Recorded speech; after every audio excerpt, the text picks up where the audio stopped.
Our gospel reading is from the 12th chapter of Luke. It's the 13th to the 21st verses. Hear with me now the word of God. Now one of the multitude said to him, "Teacher, bid my brother divide the inheritance with me." But Jesus said to him, "Man, who made me a judge or divider over you?" And he said to them, "Take heed and beware of all covetousness, for a man's life does not consist in the abundance of his possessions." And he told them a parable. He said, "The land of a rich man brought forth plentifully, and he thought to himself, what shall I do? For I have nowhere to store all my crops." And he said, "I will do this. I will pull down my barns. I will build larger ones, and there I will store all my grain and my goods. And I will say to my soul, Soul, you have ample goods laid up for many years. Take your ease. Eat, drink, be merry." But God said to him, "Fool, this night your soul is required of you, and the things you have prepared, whose will they be? And so is he who lays up treasure for himself is not rich towards God." God's blessings be on the reading of his most holy word.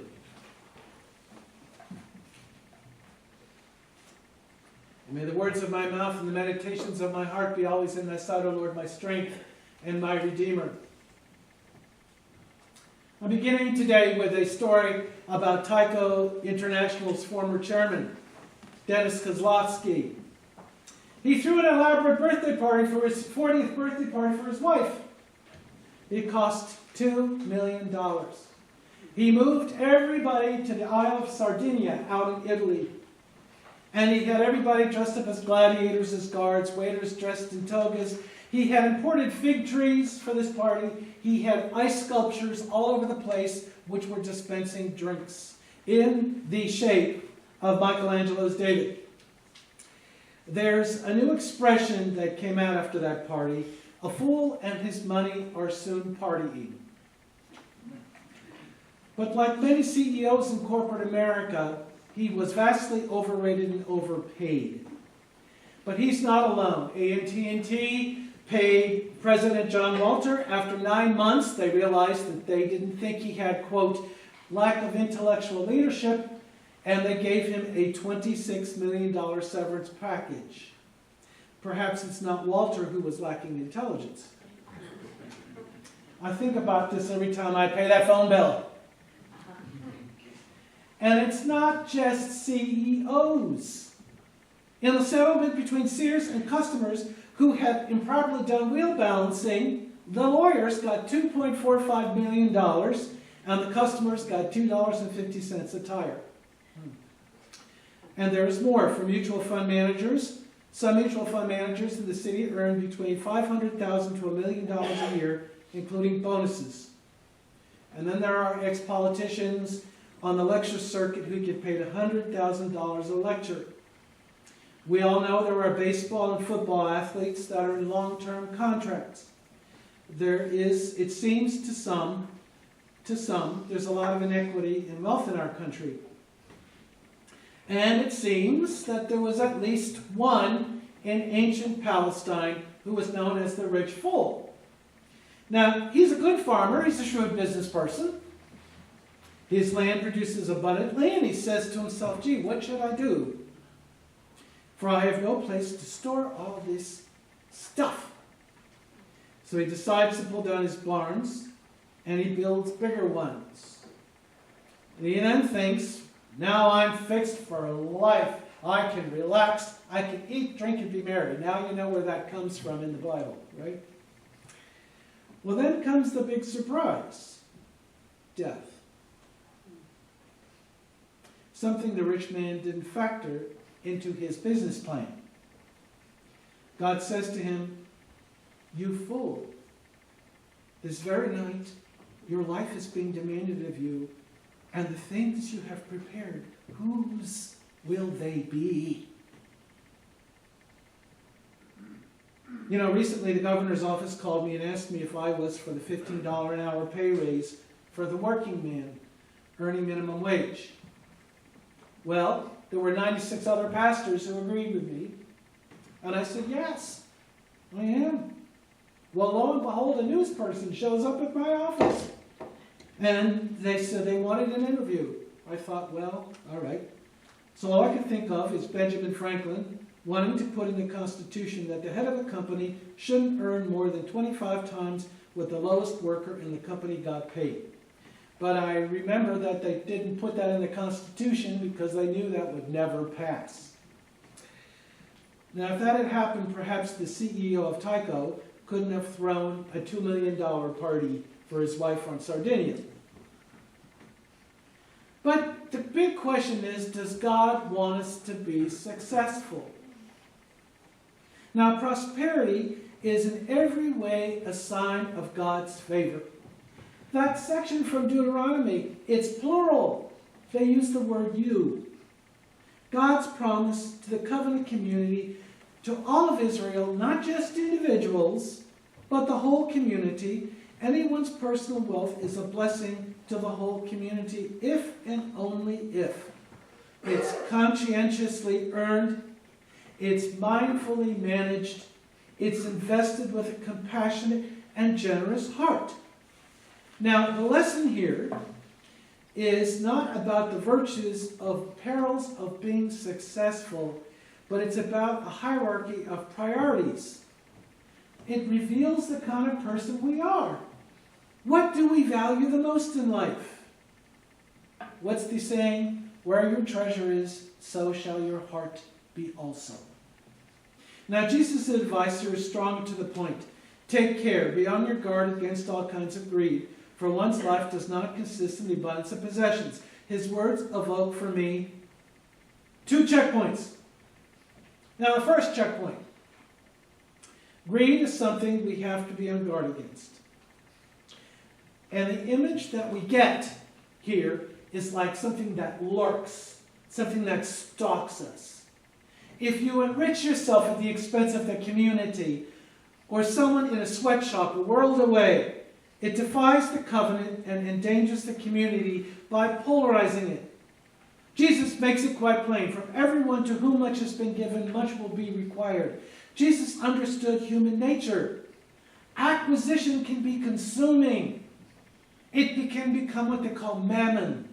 Reverence for wealth for its own sake. It becomes something seductive. If God has blessed me, then I must be more deserving than others, is the mindset. And charity to those less deserving squanders God's blessings. Does it really? I wonder if the person knitting those hats, because I know who does it. My wife does that too, and she makes baby blankets. I don't wonder if they thought about that. I don't think it's squandering God's blessings. Jesus says take care. How? Think about how our attitudes towards possessions are shaped and formed. You know, we live in a post-literate culture. The way we form ideas and values is not through reading. I know that doesn't make our literacy volunteers happy, but it's true. We are influenced by what we see on television, what we see in movies, and what we see in advertising, the print media. Most ads show us images that evoke a 3-step appeal. First, you see the image, you feel the need. Second time you see it, you buy this and you use it. The third time you see it, you believe that by using this product you will be like the people in the images you see. I'll never forget going to the mall in Pittsburgh. There were 30 youngsters all lined up on top of the railing outside the movie theater, and every single one of them had on a Tommy Hilfiger sweatshirt. I'll never forget that. That made such an impression on me. We need to erect a greed guard. Is this a want or a need? Checkpoint number 2. Jesus said, one's life does not consist in the abundance of possessions. Here Jesus invites us not to avoid a life of success, but to choose a life of significance. A life which is balanced and meaningful. Now, if I were to ask you today to describe somebody who is lonely, chances are that you would not describe someone who is really busy. It is also doubtful that you'd select someone in a top management position, the chief executive officer in a growing corporation, or the leading well-paid salesperson in an aggressive competitive organization. You'd say, oh, not them. They're successful. They got lots of bucks. They're fulfilled. They've got it made. Furthermore, with all these people that are around them, how could they possibly be lonely? Well, don't bet on it. More often than not, those who find themselves approaching or at the top of a steep ladder of financial success have few friends. They struggle to keep peace at home. They live on the ragged edge of disillusionment, even despair. Loneliness is the plague of the loner, and by the large, top dogs, by statistic, are loners. Either by design or by default, most executives operate in a very private world where happiness eludes them in many cases. Contentment and inner tranquility are seldom found in the penthouse. Instead, sometimes, there is boredom and stark feelings of emptiness.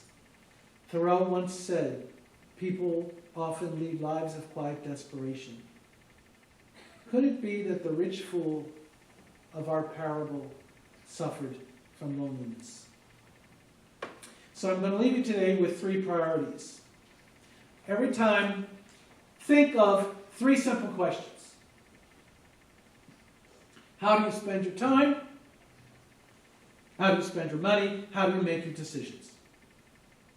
Answer those questions honestly, and you'll have a picture of what or who is important in your life.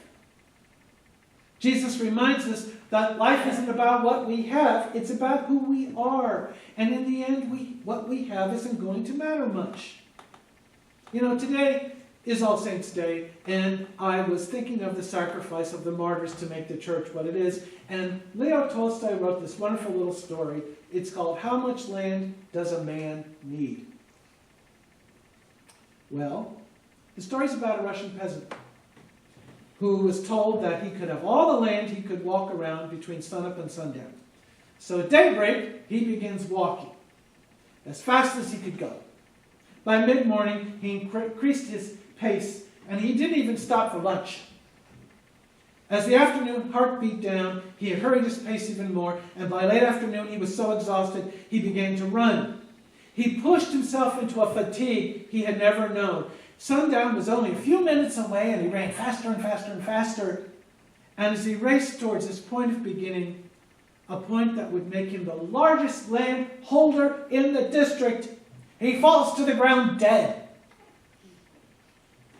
Now Jesus' comment to the rich man, to the peasant, was, so it is with those who store up treasures for themselves, but are not rich towards God.